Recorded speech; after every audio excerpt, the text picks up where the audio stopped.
ग्वालियर की खबर है, जहां दो बदमाशों के बीच गैंगवार हो गया। बता दें, गैंगवार में एक दूसरे की पिटाई के दौरान गोलियां भी चल गई, जिसमें युवक भोला सिकरवार की मौत हो गई। वहीं उसका साथी पवन उर्फ कल्लू श्रीवास गंभीर रूप से घायल हो गया। पुलिस ने घायल कल्लू को निजी अस्पताल में भर्ती कराया, जहां पुलिस ने बदमाशों को पकड़ने के लिए टीमें लगा दी हैं।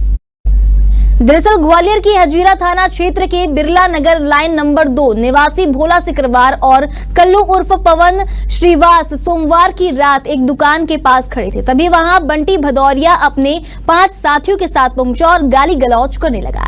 इसके बाद दोनों गुटों में मारपीट शुरू हो गई और फिर बंटी और उसके साथियों ने ताबड़तोड़ गोलियां चला दी। कल्लू श्रीवास के पैर में और भोला सिकरवार के पेट में गोली लगी। दोनों वहीं घायल होकर गिर पड़े। गोलियां चलाने के बाद हमलावर गाड़ी पर सवार होकर फरार हो गए। पता चलते ही पुलिस फोर्स मौके पर पहुंची और घायल युवकों को अस्पताल पहुंचाया गया, जहां डॉक्टरों ने भोला को मृत घोषित कर दिया। पुलिस के मुताबिक दोनों गैंग के बीच में वर्चस्व की लड़ाई चल रही थी। दोनों की आपराधिक रिकॉर्ड भी है। पहले भी कई बार आपस में ये गैंग भिड़ चुके हैं। पुलिस को आशंका है कि इस हत्याकांड के बाद गैंगवार भड़क सकता है। यही कारण है कि स्पॉट से लेकर मृतक और हमलावरों के घरों के आसपास पुलिस बल लगाया गया है।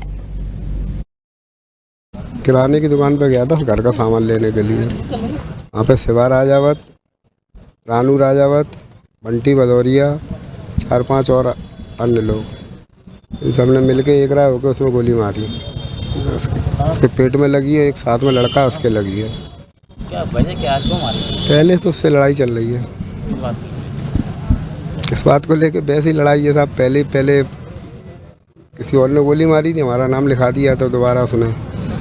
बाकी की जानकारी सब सीएसपी साहब को है। धमकी देता था ये बता? नहीं, सीएसपी साहब को पूरी जानकारी है। हमें कुछ जानकारी नहीं, हमसे ज़्यादा जानकारी सीएसपी साहब को है, नागन सिकरवार को पूरी जानकारी है। कत्ल किसने किया है, क्यों किया है, कैसे किया है।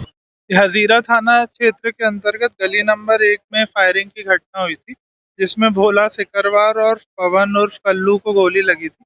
यह गोली संभवतः बंटी भदौरिया और उनके साथियों द्वारा चलाई गई है। इसमें जो है अभी भोला सिकरवार की अनफॉर्चुनेटली मृत्यु हो गई और जो है पवन है वो स्टेबल है, उसके राइट लेग में गोली लगी है। बंटी और उसके साथियों को गिरफ्तार जल्द से जल्द किया जाएगा। वजह क्या थी? क्या इसमें इनका विवाद कई समय से चल रहा था। पूर्व में भी दोनों पक्षों की एक दूसरे के ऊपर एफआईआर कराई गई थी और ये विवाद कई समय से चल रहा था। उस विवाद को लेके आज इनके बीच में मारपीट हुई और फिर उसके बाद ये गोली विवाद की वजह जैसे कि मैंने बताया कि कुछ एफआईआर पहले भी 307 की एक पक्ष की दूसरे पक्ष पे कराई गई थी, तो उसका संभवतः आज रिटेलिएशन था और उस रिटेलिएशन में आज गोलियां चलाई।